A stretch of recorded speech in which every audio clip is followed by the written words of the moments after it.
नमस्कार। प्रादेशिक समाचार के साथ मैं पूनम किरकिट्टा। पहले मुख्य समाचार। राज्य सरकार लाह की खेती को कृषि का दर्जा देगी। मुख्यमंत्री हेमंत सोरेन ने कहा, लाह का न्यूनतम समर्थन मूल्य भी होगा निर्धारित। उत्तराखंड के चमोली हादसे में झारखंड के 33 लोग हैं सुरक्षित। हवाई जहाज से लाए जाएंगे वापस। 14 लापता लोगों की तलाश जारी। राज्य भर में अब तक 1,17,500 से अधिक लोग कोरोना को दे चुके हैं मात। सिर्फ 456 रह गई है सक्रिय मामलों की संख्या। और नीरज सिन्हा बने झारखंड के नए डीजीपी। एमवी राव बने रहेंगे अग्निशमन सह गृह रक्षा वाहिनी के डीजी। और अब समाचार विस्तार से।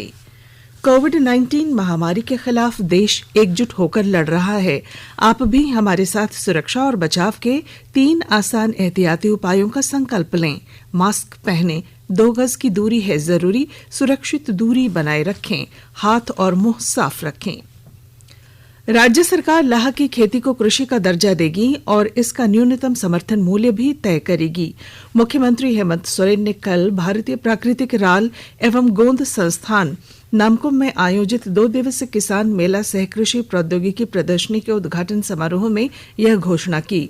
मुख्यमंत्री ने कहा कि किसानों को स्वावलंबी और आत्मनिर्भर बनाना सरकार का संकल्प है। इसे लेकर कई योजनाएं चलाई जा रही हैं, जिसके जरिए किसानों को अनुदान, ऋण और अन्य जरूरी सुविधाएं उपलब्ध कराई जा रही हैं। श्री सोरेन ने कहा कि झारखंड में कृषि और कृषि उत्पादों के संरक्षण को बढ़ावा देने के लिए नए गोदाम तथा फूड प्रोसेसिंग यूनिट बनाने पर सरकार विशेष जोर दे रही है। पूरे राज्य में लगभग 500 नए गोदाम और 224 फूड प्रोसेसिंग यूनिट बनाए जा रहे हैं। इस मौके पर लाख की खेती को बढ़ावा देने के लिए भारतीय प्राकृतिक राल एवं गोंद संस्थान और आईसीआईसीआई फाउंडेशन के बीच एमओयू पर हस्ताक्षर किए गए। वहीं लाह की खेती में बेहतर प्रदर्शन करने वाले किसानों, वैज्ञानिकों और उद्यमियों को सम्मानित किया गया। संसद के दोनों सदनों में आज केंद्रीय बजट पर चर्चा जारी रहेगी। लोकसभा में मध्यस्थम और सुलह संशोधन विधेयक 2021 विचार और पारित करने के लिए पेश किया जाएगा। राज्यसभा में वित्त मंत्री निर्मला सीतारमण वर्ष 2020-21 के अनुपूरक अनुदान मांगों को प्रदर्शित करने वाला विवरण सभा पटल पर भी रखेंगी। झारखंड के बहुचर्चित दवा घोटाले में प्रवर्तन निदेशालय ईडी ने सेवानिवृत्त आईएएस अधिकारी डॉक्टर प्रदीप कुमार की राजस्थान के उदयपुर स्थित 2 फ्लैट्स जब्त किए हैं। डॉक्टर कुमार राष्ट्रीय ग्रामीण स्वास्थ्य अभियान के निदेशक थे। ईडी ने ये कार्रवाई मनी लॉन्ड्रिंग एक्ट के तहत की है। सीबीआई की चार्जशीट के आधार पर ईडी ने इस पूरे प्रकरण की जांच शुरू की थी। पूर्व में ईडी की टीम ने उनके खिलाफ कार्रवाई करते हुए उनकी 1 करोड़ 18 लाख रुपए की चल अचल संपत्ति जब्त की थी। इसमें राज्य स्थित फ्लैट्स और बैंकों में जमा रुपए शामिल थे। ठेकेदार पंचम सिंह की संपत्ति और व्यवसाय से संबंधित रांची स्थित 9 ठिकानों पर पिछले 3 दिनों से चल रही छापेमारी कल खत्म हो गई। पंचम सिंह की कंस्ट्रक्शन कंपनी और स्कूल के आय व्यय में अनियमितता की सूचना पर आयकर विभाग ने छापेमारी की थी। छापेमारी और कागजात की जांच के क्रम में विभाग को यह जानकारी मिली है कि पंचम सिंह ने कंस्ट्रक्शन और स्कूल से 6 साल में 100 करोड़ रुपए की आमदनी छिपाई है, जिसकी जांच की जा रही है। झारखंड उच्च न्यायालय के न्यायाधीश एसके द्विवेदी की अदालत में छठी जेपीएससी के अंतिम परिणाम को रद्द करने की मांग वाली याचिका पर कल सुनवाई हुई। सभी पक्षों की ओर से बहस पूरी होने के बाद अदालत ने अपना फैसला सुरक्षित रख लिया है। अदालत ने सभी से 17 फरवरी तक लिखित पक्ष अदालत में दाखिल करने को कहा। इस मामले में अदालत लगातार 7 दिनों से सुनवाई कर रही थी। झारखंड उच्च न्यायालय के मुख्य न्यायाधीश डॉक्टर रवि रंजन और न्यायाधीश एसएन प्रसाद की खंडपीठ में कोरोना काल में गायब हुए बच्चों के मामले में कल सुनवाई हुई। इस दौरान अदालत ने सरकार से बच्चों की तस्करी रोकने के लिए उठाए गए कदम की जानकारी मांगी। अदालत ने लापता बच्चों के पुनर्वास और तस्करी करने वाले गिरोह के खिलाफ की जा रही कार्रवाई की भी जानकारी मांगी है। उत्तराखंड के चमोली हादसे से प्रभावित झारखंड के 33 लोगों का पता चल गया है। वे सुरक्षित हैं और झारखंड वापस आना चाहते हैं। वहीं 14 लोगों का अभी तक पता नहीं चल सका है। राज्य सरकार द्वारा स्थापित स्टेट कंट्रोल रूम को मिली जानकारी के अनुसार चमोली में काम कर रहे लोहरदगा के 9, रामगढ़ और गोला के 4 तथा बोकारो के पेटरवार से 1 श्रमिक का अभी तक पता नहीं चल सका है। उन्हें खोजने के लिए उत्तराखंड सरकार तथा वहां के जिला प्रशासन से लगातार संपर्क बनाए रखा गया है। जिन लोगों का अभी तक सुरक्षित होने का पता चला है उनमें लातेहार के 10, जामताड़ा के 7, रामगढ़ के दुलमी के 7, दुमका के 4, बोकारो के पेटरवार से 3, हजारीबाग से 2 लोग शामिल हैं। चमोली में काम कर रहे रामगढ़ के एक व्यक्ति ने स्टेट कंट्रोल रूम को जानकारी दी थी कि उनके अलावा 9 लोग सुरक्षित हैं।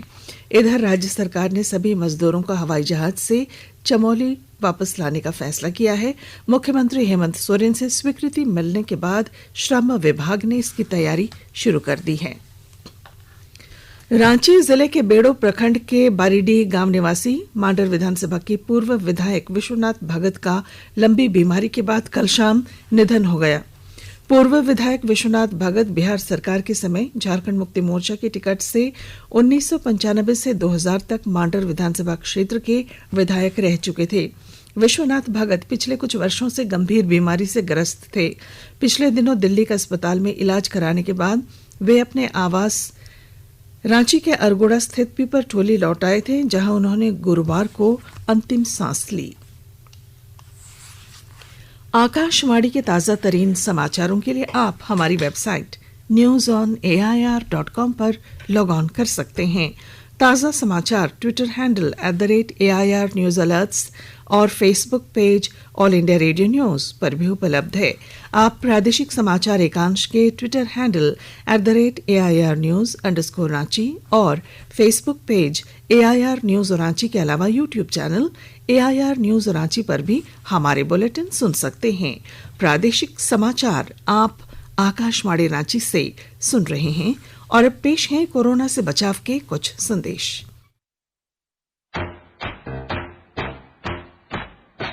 चलो मिलकर एक शुरुआत करें, चलो एक फैसला आज करें, मास्क नहीं तो टोकेंगे, कोरोना को रोकेंगे, चलो एक वादा करते हैं, चलो कुछ वादा करते हैं, मास्क नहीं तो टोकेंगे, कोरोना को रोकेंगे।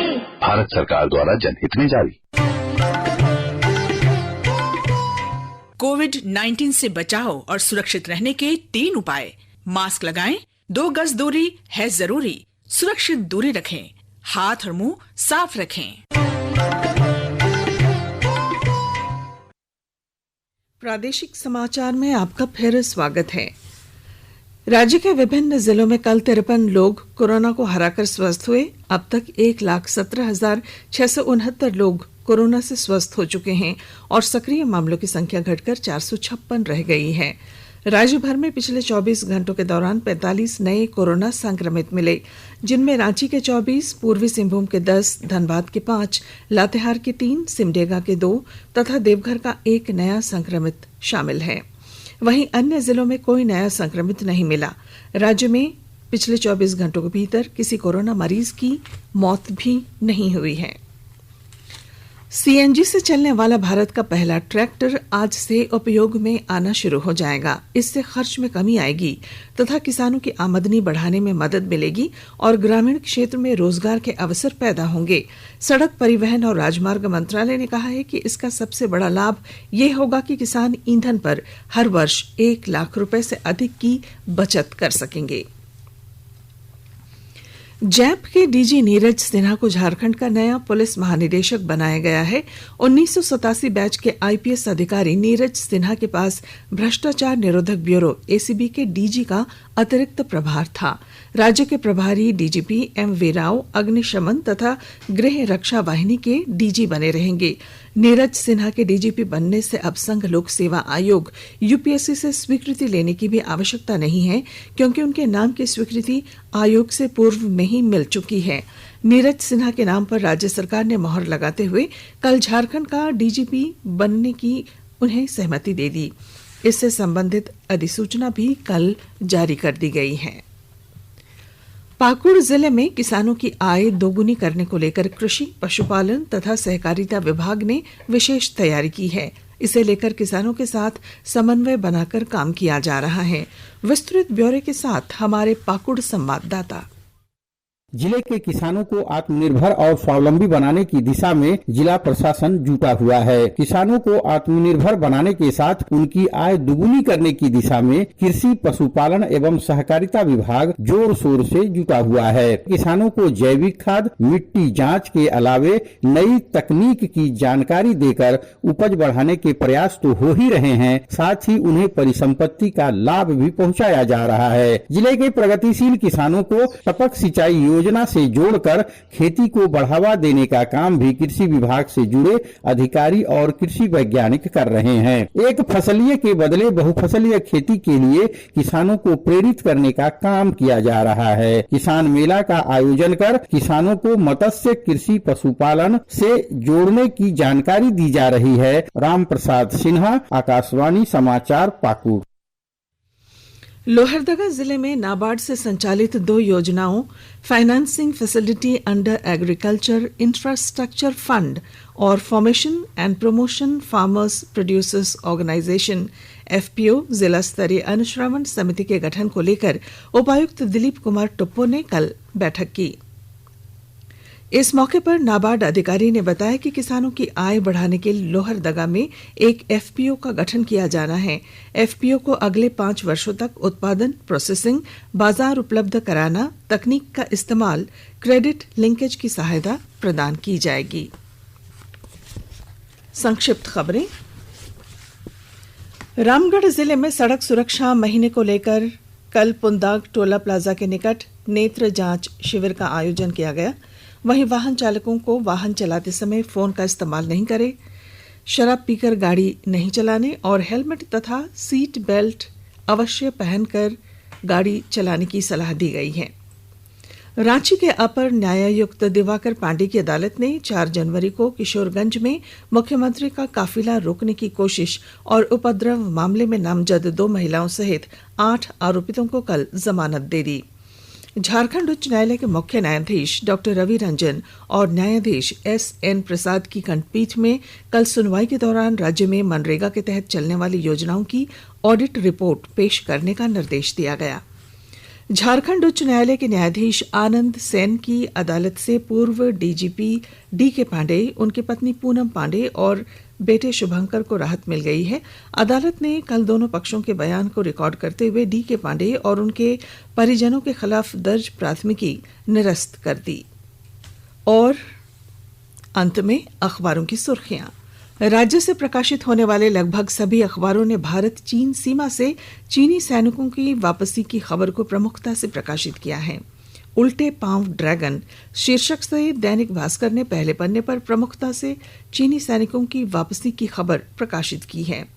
दैनिक हिंदुस्तान ने लिखा है, पैगोंग से पीछे हट रही है सेनाएं, जबकि दैनिक जागरण ने संसद में रक्षा मंत्री राजनाथ सिंह के बयान 1 इंच जमीन न दी न देंगे को शीर्षक बनाया है।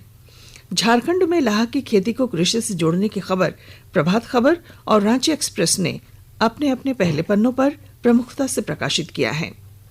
बोकारो जिले के लुगु पहाड़ी में सीआरपीएफ और नक्सलियों के साथ मुठभेड़ में 2 जवानों के घायल होने की खबर अंग्रेजी में प्रकाशित द टाइम्स ऑफ इंडिया ने पहले पन्ने पर दी है। इधर सोशल मीडिया पर कानून के पालन को लेकर सरकार के निर्देश की खबर को अंग्रेजी दैनिक हिंदुस्तान टाइम्स ने पहले पन्ने पर जगह दी। और अब बुलेटिन के आखिर में मुख्य समाचार एक बार फिर। राज्य सरकार लाह की खेती को कृषि का दर्जा देगी।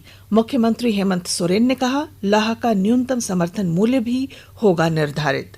उत्तराखंड के चमोली हादसे में झारखंड के 33 लोग हैं सुरक्षित, हवाई जहाज से लाए जाएंगे वापस, जबकि 14 लोगों का अभी तक पता नहीं चला। राज्य भर में अब तक 1,17,500 से अधिक लोग कोरोना को दे चुके हैं मात। सिर्फ 456 रह गई है सक्रिय मामलों की संख्या। और नीरज सिन्हा बने झारखंड के नए डीजीपी। एमवी राव बने रहेंगे अग्निशमन सह गृह रक्षा वाहिनी के डीजी। और इसके साथ ही आकाशवाणी रांची से प्रादेशिक समाचार का ये बुलेटिन समाप्त हुआ। नमस्कार। घर में रहिए, सुरक्षित रहिए और सुनते रहिए आकाशवाणी।